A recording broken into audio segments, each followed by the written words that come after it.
Good morning students आज हमारा रसायन विज्ञान का चैप्टर 1 का रसायन विज्ञान की कुछ मूलभूत अवधारणाओं का न्यू टॉपिक स्टार्ट हो रहा है। यौगिक, ठीक है। कंपाउंड्स शुद्ध समांगी द्रव्य पदार्थ जो दो या दो से अधिक तत्वों के निश्चित अनुपात में रासायनिक संयोग से बनता है, यौगिक कहलाता है। बच्चों, इसमें दो या दो से अधिक तत्वों को एक निश्चित अनुपात में लिया जाता है, ठीक है। फिर उनका केमिकल रिएक्शन कराया जाता है, तो उससे क्या बन के निकल के आता है, एक कंपाउंड। ठीक है, उदाहरण के लिए हम ले लें जैसे कि साधारण नमक। ठीक है, साधारण नमक में क्या होता है, सोडियम और क्लोरीन को एक साथ क्या किया जाता है, रिएक्शन किया जाता है, जिससे नया कंपाउंड निकलता है। क्या बोलते हैं उसे हम, यौगिक।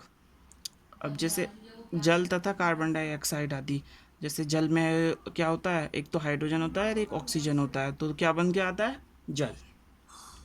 उसके बाद आता है,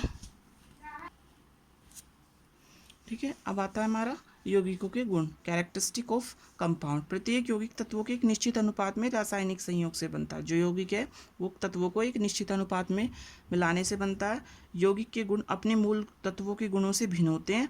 यौगिक को रासायनिक विधियों द्वारा नए पदार्थों या मूल तत्वों में विभाजित किया जा सकता है, विभाजित किया जा सकता है। फोर्थ है हमारा, प्रत्येक शुद्ध यौगिक का निश्चित मेल्टिंग पॉइंट यानी गलनांक और क्वथनांक बॉइलिंग पॉइंट होता है। ठीक है, जो शुद्ध पदार्थ होता है वो किसी भी एक ताप पर या तो गल जाता है या फिर वो बॉइलिंग उबलने लगता है। ठीक है, अब आता है यौगिकों के प्रकार, टाइप्स ऑफ कंपाउंड्स। ठीक है, जो यौगिक होते हैं वो हमारे दो तरीके के होते हैं, अकार्बनिक यौगिक और कार्बनिक यौगिक।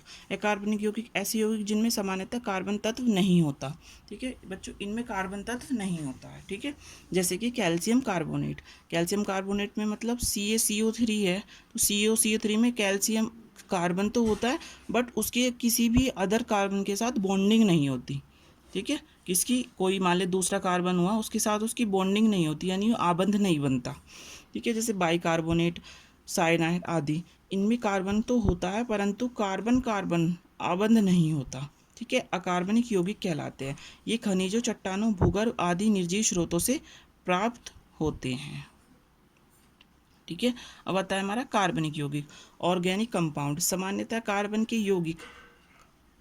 यौगिक कहलाते हैं। चीनी, यूरिया, अल्कोहल, बेंजीन, फिनोल आदि कार्बनिक यौगिक हैं। ये जीवधारी जंतुओं एवं वनस्पतियों से प्राप्त होते हैं। बच्चों, इनमें कार्बन कार्बन कार्बन कार्बन बंध बनता है, आबंध बनता है, जैसे कि मैंने इसमें दिखाया था आपको।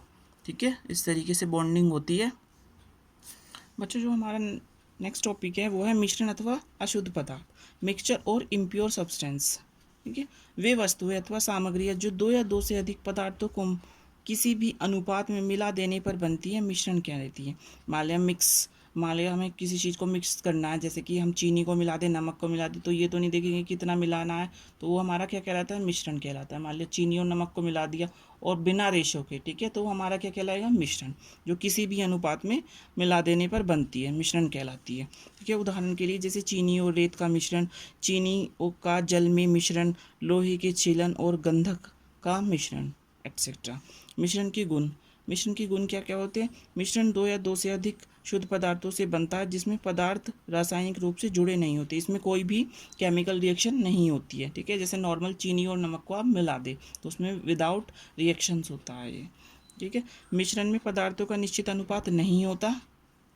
ठीक है, ना तो इसमें रेशो में लिया जाता है, जैसे कि हाइड्रोजन, जैसे कि जल और हाइड्रोजन है, जिसमें हाइड्रोजन के दो और किसका, ऑक्सीजन का एक, 2:1 का अनुपात लिया जाता है। ठीक है, तो इसमें कुछ भी ऐसा नहीं होता।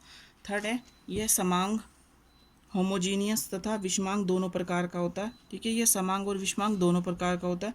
मिश्रण के अवयवों को भौतिक विधियों द्वारा अलग किया जा सकता है। ठीक है, मिश्रण के अवयवों को भौतिक विधियों द्वारा अलग किया जा सकता है।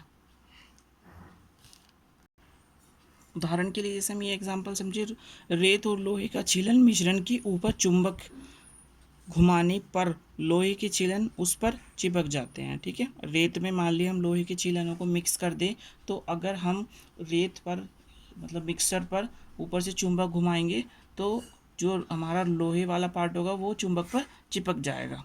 ठीक है, अब मिश्रण का कोई निश्चित गलनांक और क्वथनांक नहीं होता, ना तो ये किसी ऐसा ज़रूरी नहीं है कि ये किसी भी पॉइंट पे गल जाए और उबलने लगे। ठीक है, अब आता है मिश्रण के प्रकार, टाइप ऑफ मिक्सचर। भौतिक गुणों के आधार पर मिश्रण में दो प्रकार का होता है, समांगी मिश्रण और विषमांगी मिश्रण। समांगी मिश्रण क्या है? समान तत्वों के मिश्रण को समांगी मिश्रण कहते हैं, इसे विलयन भी कहते हैं। अल्कोहल और जल रंगीन है, द्रव हैं, दोनों ही, ठीक है, हम प्रयोगों द्वारा ही बता सकते हैं, सिर्फ हम प्रैक्टिकल करके ही बता सकते हैं कि रंगीन द्रव शुद्ध पदार्थ है या मिश्रण है। मतलब जैसे अल्कोहल है, तो अगर हम उसमें पानी मिला दें तो हम सिर्फ प्रयोगों द्वारा ही बता सकते हैं कि वो मिश्रण शुद्ध है, यानी प्योर अल्कोहल है, या फिर वो वाटर है। ठीक है। अब है विषमांगी मिश्रण, हेट्रोजीनियस मिक्सचर। ठीक है, भिन्न भिन्न तत्वों का मिश्रण विषमांगी मिश्रण कहलाता है, जैसे धुआं व वायु का मिश्रण आदि। ठीक है बच्चों, अब जो डिफरेंसेस की बात आती है, तो डिफरेंसेस मैं आपको नेक्स्ट क्लास में सिर्फ फ़ोटो भेज दूंगा, ठीक है, वो आप पढ़ लेंगे।